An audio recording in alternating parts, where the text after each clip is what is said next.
To my channel. প্রিয় শিক্ষার্থী বন্ধুরা, তোমরা যারা তৃতীয় শ্রেণীতে পড়ো তাদের জন্য এই ভিডিওটি। এই ভিডিওতে আমি আলোচনা করব বাংলা সাহিত্যের যে তোমাদের 2022 সালের যে প্রথম পর্যায় ক্রমিক মূল্যায়ন যে পত্র তোমাদের স্কুল থেকে দেওয়া হয়েছে, সেই পত্রের উত্তরগুলো বলে দেবো। তোমরা সুন্দর করে দেখে নাও বা শিখে নাও এবং তোমরা লিখে নিতেও পারো। তো চলো দেখি প্রশ্নগুলো শুরু করি। প্রথমে দেখো, এলোমেলো বর্ণগুলি সাজিয়ে শব্দ তৈরি করে দেওয়া আছে। এখানে বর্গীর জয়সী, বয়সী, হয়সী দেওয়া আছে। এটাকে তোমরা এই জায়গাটা লিখবে হিজি বিজি। তারপর দেখো, দয়সী রয়াকা দন্তন্য দন্ত সহায়কা দেওয়া আছে। এই জায়গাটায় তোমরা লিখবে সারাদিন, দন্ত সহায়কা রয়াকা সারা, দয়সী দন্তন্য দিন। এরকম ভাবে তোমাদের লিখতে হবে। তারপর দেখো, গ নম্বরটা কি বলেছে, গা রো রো র জ, বর্গীর জ। এখানে হবে রোজগার, তোমরা এই জায়গাটা লিখে দেবে রোজগার। তারপর দেখো, মম ছয় আকার ছয় হস্যি আছে। এখানে হবে ছিম ছাম, ছিম ছাম, তোমরা লিখে দেবে এই জায়গাটায়। ঠিক আছে। তারপরে দেখো, বর্ণ বিশ্লেষণ আছে। নেকড়ে এবং অথবা মানুষ, দুটোর মধ্যে একটা করবে। দেখো আমি নেকড়েটা করে দিয়েছি, দন্তন্য এ ক ডয়মিন্দ্র আর হচ্ছে এ, এরকম ভাবে লিখলেই তোমাদের কিন্তু অ্যান্সার হয়ে যাবে। তারপরে দেখো 3 নম্বর দাগে বলেছে শব্দের সঠিক অর্থটির দাগ দাও। শব্দের সঠিক অর্থ কোনটি সেটি দাগ দিতে হবে। দেখো, মজা মানে কি, মজা মানে আনন্দ, তোমরা আনন্দ এরকম টিক চিহ্ন দিয়ে দেবে। তারপরে দেখো নিচে আছে গায়ে, গায়ে মানে দেহ, এই দেহটার এখানে টিক চিহ্ন দিয়ে দেবে। এখানে দেখো উদার, উদার মানে কি, মহৎ, উদার মানে মহৎ, তোমরা এখানে টিক চিহ্ন দিয়ে দেবে। এইরকম ভাবে যদি তোমরা টিক চিহ্ন দাও তাহলে কিন্তু তোমরা প্রত্যেকটা প্রশ্নের ফুল নম্বর কিন্তু পেয়ে যাবে।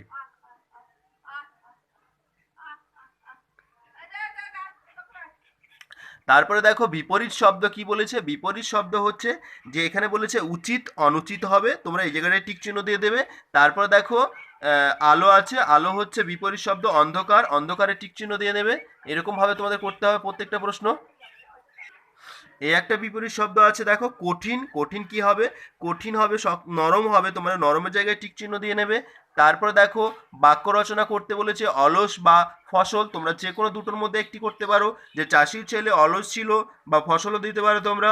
তারপর দেখো শূন্যস্থান পূরণ করো, শূন্যস্থান দেখো এখানে পুরস্কার হবে, এখানে পুরস্কার দিয়ে দেবে। তারপরে দেখো 7 নম্বর কি বলেছে, সঠিক উত্তরটির মাথায় টিক চিহ্ন দাও।